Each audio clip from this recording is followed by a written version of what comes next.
زید بھائی بڑی دلچسپ بات کہی ہے عاصم بھائی نے. 60-65 سال سے مسلسل مسلمانوں کے ساتھ ہونے والی ایک سازش کا پردہ فاش کیا ہے میری نگاہ میں, اگر میں اسے کہوں تو, کہ 60-65 سال سے تمام سیاسی جماعتیں اس کوشش میں رہیں کہ مسلمانوں کو ریزرویشن نہ ملے, کیونکہ اگر ان کو ریزرویشن ملے گا تو یہ سماج پھلے پھولے گا اور اس سماج کے بڑھنے کا اندیشہ ہے, لوگوں کے اس سماج میں زیادہ شامل ہونے کا اندیشہ ہے. آپ کی کہہ رہے ہیں؟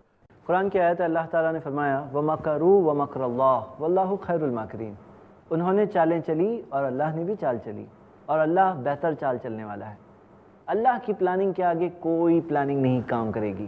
لیکن صحیح بات تو یہ ہے کہ ہم مسلمانوں کے لیے اپنا جائزہ اور افسوس کرنے کی بات یہ ہے کہ جہاں ایک طرف مسلمان دین سے دور گئے, وہاں وہ بیکورڈ کمیونٹیز جو ہے, یہاں کی بیکورڈ کمیونٹی جو سمجھی جاتی ہے, اس سے بھی بیکورڈ ہم ہیں. وہ وجہ کیا ہے؟ سب سے بنیادی وجہ ہے کہ ہم اپنے دین سے دور ہو گئے. ہم دیکھتے ہیں کہ جس زمانے میں مسلمان اسلام کے قریب ہوا کرتے تھے, اس زمانے کے سب سے بڑے ریسرچر, سب سے بڑے سائنٹسٹ, سب سے بڑی ڈسکوری, سب سے بڑے انوینشنز مسلمانوں میں ہوئے. کیونکہ قرآن میں اللہ تعالیٰ نے 24 جگہوں پہ جب کہا افلا تعقلون, عقل نہیں استعمال کرو گے, افلا تبصرون, دیکھو گے نہیں کیا, افلا تتفکرون, کیا تم غور نہیں کرو گے. تو اللہ تعالیٰ نے جب انسانوں کو یہ کہا کہ تم لوگ غور کیوں نہیں کرتے, اور جب انسان غور کرنا شروع کیے تو نیچرل بات ہے ڈسکوریز ہونی تھی, اور ہوئی الحمدللہ. لیکن جہاں ہم قرآن سے دور ہوئے, جہاں ہم قرآن کی آیتوں پر غور کرنے سے دور ہوئے, جہاں ہم اسلام سے دور ہوئے, تو دنیاوی طور پر بھی ذلت اور رسوائی ہمیں ملی, اور یہ اس کا اینڈ رزلٹ ہے.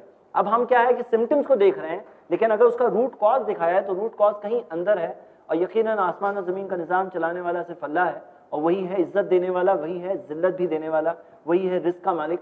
تو یقیناً ہم سب کو ایک دوسری طرف بھی ساتھ ساتھ میں غور کرنا چاہیے. میں یہ نہیں کہہ رہا ہوں کہ یہ ڈسکشن میں جو بات ہو رہی ہے, یہ ڈسکشن سے ہم فوکس ہٹا کر وہی بات کہہ دیں, یہ بات بھی ہونی چاہیے, لیکن ساتھ ساتھ میں ہمیں وہ اپنا جائزہ بھی لینا چاہیے.